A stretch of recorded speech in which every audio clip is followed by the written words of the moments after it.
अस्सलामु अलैकुम वरहमतुल्लाहि वबरकातुह। जैसा कि आपको मालूम है कि कल हमने प्रेजेंट इंडेफिनिट टेंस यानी ज़मानाई हाल मुतलक को पढ़ा और समझा था। इसकी गर्दानें भी कल हमने समझ ली थी और उम्मीद है आपने उन्हें याद भी कर लिया होगा। बहुत सारे अहबाब ने हमने जो आपको 2 वर्ड दिए थे उनसे उन्होंने गर्दानें मुकम्मल की हैं और कंप्लीट हमें सेंड भी की हैं। हम उनके निहायत ही शुक्रगुजार हैं।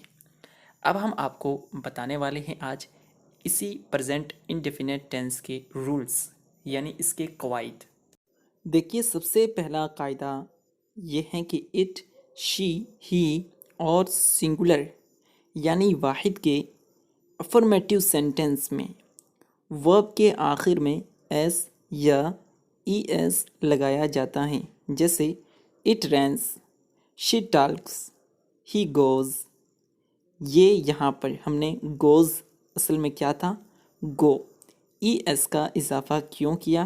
क्योंकि हमने कायदा पढ़ा है कि ही, शी, इट और सिंगुलर के अफर्मेटिव सेंटेंस में वर्ब के आखिर में एस या ई एस लगाया जाता है, तो हमने यहाँ पर ई एस को बढ़ा दिया। इसी तरह टॉक, यहाँ पर हमने एस का इजाफ़ा किया है। अगला कायदा पढ़ते हैं। अगर उर्दू या हिंदी वगैरह ज़बानों में सवालिया जुमले यानी सवालिया लफ्ज़ क्या से शुरू होते हैं, मसलन क्या मैं सोता हूँ, क्या तुम पढ़ते हो, वगैरह वगैरह, तो इस क्या की अंग्रेज़ी बनाने के लिए कोई लफ्ज़ नहीं लाया जाता, बल्कि सब्जेक्ट के मुताबिक सब्जेक्ट से पहले डू या डज़ जो कि हेल्पिंग वर्ब हैं और इस टेंस में इन्हीं को इस्तेमाल किया जाता है, तो इन्हें हम सब्जेक्ट के मुताबिक और यानी फ़ाइल के मुताबिक और फ़ाइल से पहले लगाएंगे और जुमले की शुरुआत इसी से करेंगे। तो अब इसके साथ क्या और करेंगे, वर्ब की फ़र्स्ट फॉर्म का इस्तेमाल करते हैं। जैसे कि डू यू रीड, क्या तुम पढ़ते हो, हमने यहाँ पर डू को पहले कर दिया और हमने कोई वर्ड नहीं बढ़ाया है जिसके ज़रिए से क्या का तर्जमा किया गया हो। इसी तरह डज़ शी स्लीप, क्या वो सोती है। इस जुमले में भी आप देखेंगे कि हमने हेल्पिंग वर्ब को पहले कर दिया और उसके बाद हमने जो वर्ब की फ़र्स्ट फॉर्म है उसको आपके सामने रखा। उम्मीद है आपने इस कायदे को भी समझ लिया होगा। पढ़ते हैं तीसरा कायदा। देखिए, तीसरा कायदा बहुत ही इम्पोर्टेंट होने वाला है।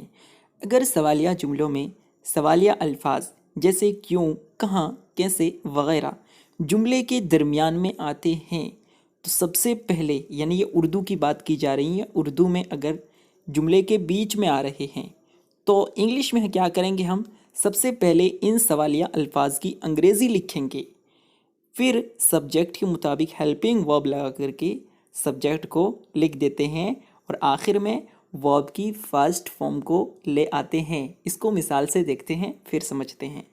मुझे इस जुमले की इंग्लिश बनानी थी, वो कहाँ सोती हैं, तो मैंने क्या किया, सबसे पहले जो कहाँ है इसके लिए जो वर्ड इंग्लिश में इस्तेमाल किया जाता है वेयर, तो उसको मैंने रख दिया और उसके बाद जो हेल्पिंग वर्ब है डज़, उसको मैंने लगा दिया। फिर शी जो कि मुअन्नस के लिए इस्तेमाल होता है, आप पहले पढ़ चुके हैं। फिर आखिर में हमने वर्ब की फर्स्ट फॉर्म को रख दिया, तो ये बन गया जुमला वेयर डज़ शी स्लीप। इसी तरह तुम कब जागते हो, व्हेन डू यू अवेक, तुम कब जागते हो, ये वैसे ही हैं जैसे इससे पहले वाला जुमला आपने पढ़ा था। पढ़ते हैं अगला कायदा।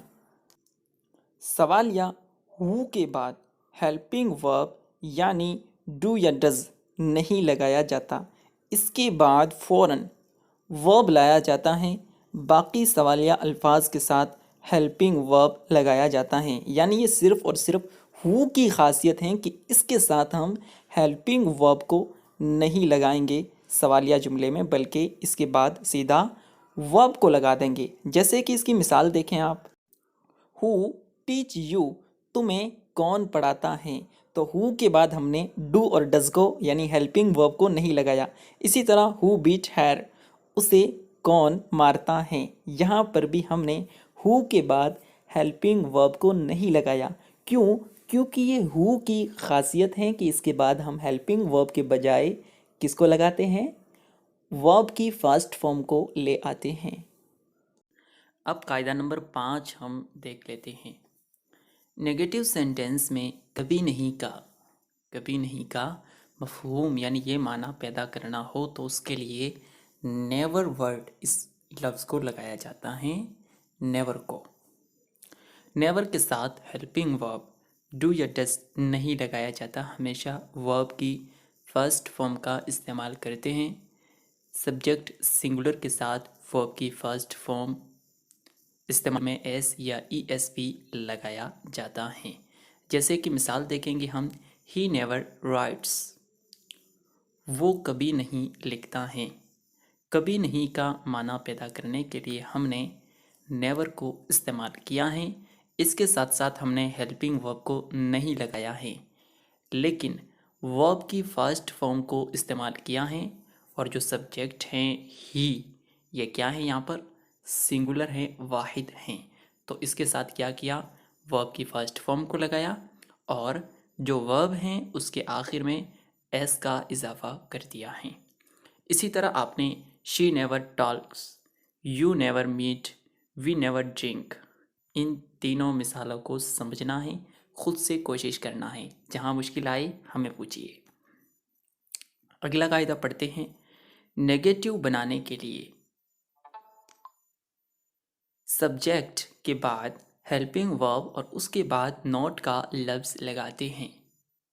सबसे पहले सब्जेक्ट, फिर उसके बाद हेल्पिंग वर्ब और उस हेल्पिंग वर्ब के बाद में नॉट के लफ्ज़ को लगाया जाएगा। मॉडर्न अंग्रेज़ी में इख्तिसार के पेश नज़र यानी मुख्तसर करते हुए हेल्पिंग वर्ब और नॉट को मिलाकर इस तरह लिखते हैं, जैसा कि हम आपको पहले ये बात अच्छी तरह समझा चुके हैं। जो कि स्क्रीन पर आप देख रहे हैं, डज और नॉट को डजेंट, इसी तरह डू नॉट को डोंट, इस तरह लिखा गया है और आपने इसको इसी तरह लिखना है ताकि आपकी इस तरह मश्क होती रहे।